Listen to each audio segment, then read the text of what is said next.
நாடி பார்க்கதன் மூலமாக ஒருத்தருடைய உடல் பிரச்சனைகளை மட்டும் அல்ல, அவர்களுடைய மனப்பிரச்சனைகளையும் சரியாக கண்டுபிடிச்சிடலாம். இன்னும் அஸ்ட்ராலஜி படித்தவங்க நாடி பார்க்குறாங்க, நாடி சாஸ்திரம் பார்க்குறாங்க அப்படின்னா அவங்க இன்னும் பல விஷயங்களை துல்லியமாக எடுத்துருவாங்க. அவங்களோட ப்ரெசண்ட்டு, பாஸ்ட்டு, ஃப்யூச்சர் எப்படி இருக்குன்னு கூட நம்ம அழகாக சொல்லிடலாம். நாடியை பொறுத்த வரைக்கும் வாதம், பித்தம், கபம். இந்த வாதமானது பஞ்சபூதங்களில் காற்றாகவும், பித்தம் அப்படிங்கிறது பஞ்சபூதங்களில் நெருப்பாகவும் மற்றும் கபம் அப்படிங்கிறது நீராகவும் கருதப்படுது.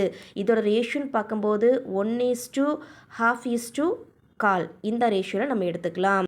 இந்த மூன்றையும் சமன் செய்யக்கூடிய ஒரு அருமருந்து அப்படின்னா காலையில் சுக்கு அப்படிங்கிறது வாதத்தை, அதாவது காற்றையும், மதியம் இஞ்சி அப்படிங்கிறது நெருப்பையும் மற்றும் இரவு கடுக்காய் அப்படிங்கிறது கபத்தையும் சமன் செய்யக்கூடியதாக இருக்குது. இதனால தான் அந்த காலத்தில் மண்டலம் கொண்டிடில் கோலை ஊன்றி குறுகி நடப்பவன் கோலை வீசி குலாவி நடப்பானே அப்படிங்கிற பழமொழி சொல்கிறான்.